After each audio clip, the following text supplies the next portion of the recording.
බලන්නකෝ මෙන්න මේ සුදු ආය යාළුවනේ අපි දැන් යන් මොට්ටු කඩන්න මේ තියෙන්නේ මොට්ටු කිව්වට ඉතින් දැන් මම පාවිච්චි කරන්නේ මේ පැත්තේ මොට්ටු කියලා. දැන් එක එක ප්‍රදේශවල මොට්ටු නල බටු තවත් නම් වලින් හඳුන්වනවානේ. මම දැන් මේ වීඩියෝ එකට අදාළ මම මොට්ටු කියලා කියන්නම්. ඉතින් මෙන්න අපේ වත්තේ මොට්ටු කඩාගෙන ඉදිච්ච මොට්ටු තමයි ඕනේ ගොඩක්. මම මිරිස් කරල් දෙයක් තිබ්බා. මිරිස් කරල් දෙකකුත් කඩා ගත්තා ඉන්නේ හැමම. මම ඔයාලට තව පොඩි දෙයක් පෙන්නන්නම්. මේ තියෙන කළු කැම්බේරියා. මේ වත්තේ දැන් මොට්ටු කඩ තමයි දැක්කේ මම ගිහින් පෙන්නන්න මේ ගත්තේ. දැන් මොට්ටු ටික කඩාගෙන අපි මොට්ටු ටික කඩාගෙන ආවා. අපි දැන් මේ ටික හැමීට සුද්ධ කරගමු.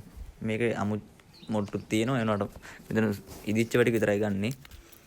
මෙන්න මේ විදිහට අපි මොට්ටු ටික සුද්ධ කරගමු.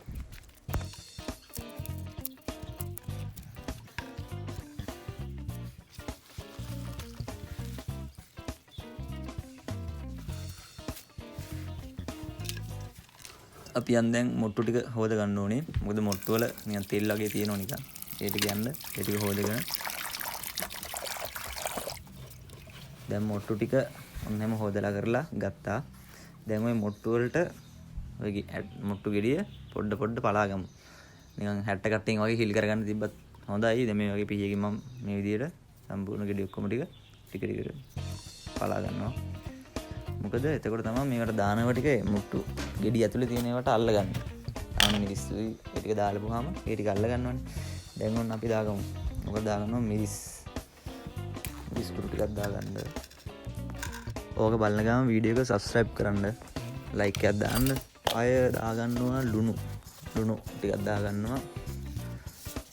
ආය ගම්මිරිස් ස්වල්පයක් පොඩ්ඩක් ගම්මිරිස් පොඩ්ඩක් දානවා. මිරිස් දැම්මනේ. ඉතින් ගම්මිරිස් පොඩ්ඩක් දාලි වෙලා ආයේ දෙහි ගෙඩිය දාන්නයි පොඩි ප්‍රමාණයක් දෙහි බිඳු 2-3ක් දාලි වෙලා මෙන්න මේ පින්න මේ විදිහට දෙහි ටික දාගන්න ඕනේ. ඊට පස්සේ ටිකක් අතින් අනාගෙන නිකන් අර මික්ස් වෙන විදිහට අනාගෙන මෙන්න මෙහෙම කන්න තියෙන්නේ. මේක මාර විදිහට ಗುಣ කෑමක්. මොට්ටු කියන්නේ අන්න ಗುಣ කෑමක්. මේ වීඩියෝ එක මෙතනින් ඉවරයි. වීඩියෝ එක හොඳයි නම් like එකක් දාන්න, subscribe කරන්න.